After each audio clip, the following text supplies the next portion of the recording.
Saracens get us underway. Bit of the bounce of the ball. Now Quinlan has a run from Hurley's kick.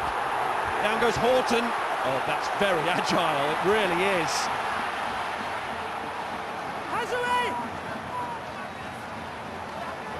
Good work there from Horton. Jackson, that's clever.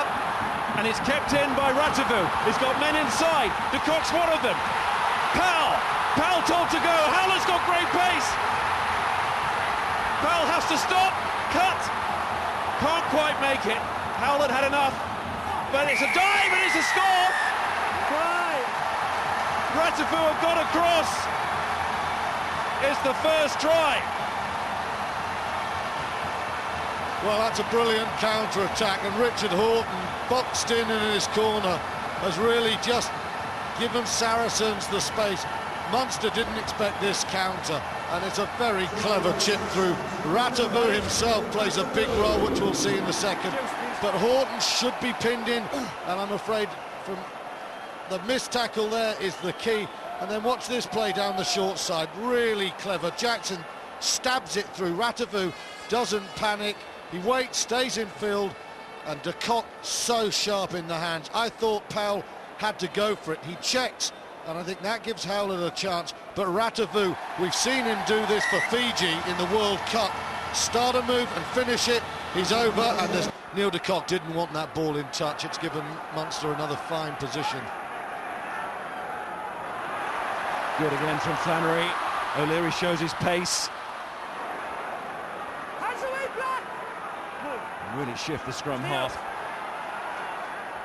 Passes to O'Gara. It's in front of him. It's there.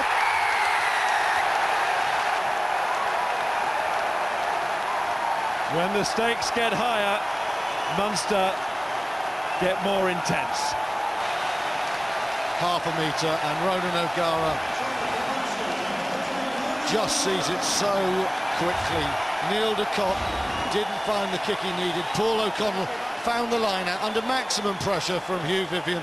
One of the big men of Munster delivers. Now look how flat O'Gara is. The little dummy there, and I'm afraid that looks like Nick Lloyd. There is no chance. Is it Lloyd or Visagi? It's a prop forward. Absolutely. Advantage over. O'Gara. Munster have to play it now. Stay on your feet. Good. And had a chance for the referee to stop it, but that is not in their thought process, because the wingers, Dowling and Howlett, are combining here. Howlett almost up to that 22. Quinlan! Alan Quinlan, just before half-time. This lot have reserves that others simply don't have. That's the moment when Old Munster and New Munster merge today. Old Munster is epitomised by this man. He is the essence, Alan Quinlan of Munster.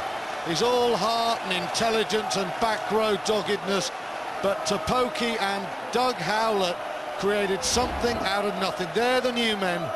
The little step in from Topoki. Howlett, that is the fresh blood for which Declan Kidney has been looking. That's the injection, and now here's Old Munster. Quinlan, pick and go. Saracens are spreading wide. A brilliant decision from this excellent, intelligent blindside. Had a chance to go with the referee. Munster didn't want to take it. They centred more. That's great. Great combination between Dowling and Howlett, and then Alan Quinlan is there to finish it off. They have to make 5-10 metres for Jackson's drop goal.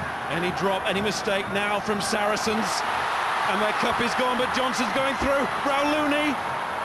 O'Gara made a tackle there, almost took Rauluni's boot off in doing so. There's the penalty, and there's the final for Munster.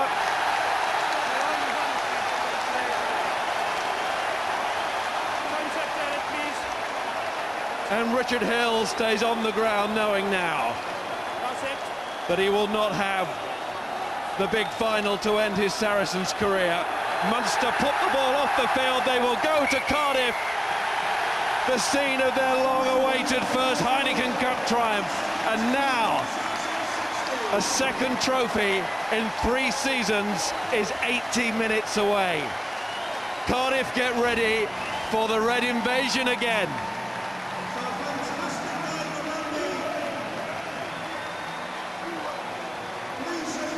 But what a semi-final that was. And what a part played by Saracens too. Munster were red-hot favourites, but it didn't turn out that way. Saracens were supremely committed throughout this game. Jackson almost in range to win it, but Munster just about held out. They needed one man to stand tall when they were under pressure, and their captain, Paul O'Connell, did it again. He won the line-out that led to O'Gara's try. He led the surges for penalties. When they needed Paul O'Connell to rise high, he was huge. A great performance from O'Connell, not by Munster. Saracens so close, but it's Munster to lose. It was the expected final. They head to the Millennium, an epic confrontation ahead. Munster to lose, the two most experienced teams in the history of the competition, both into the 90s for games played in the Heineken Cup.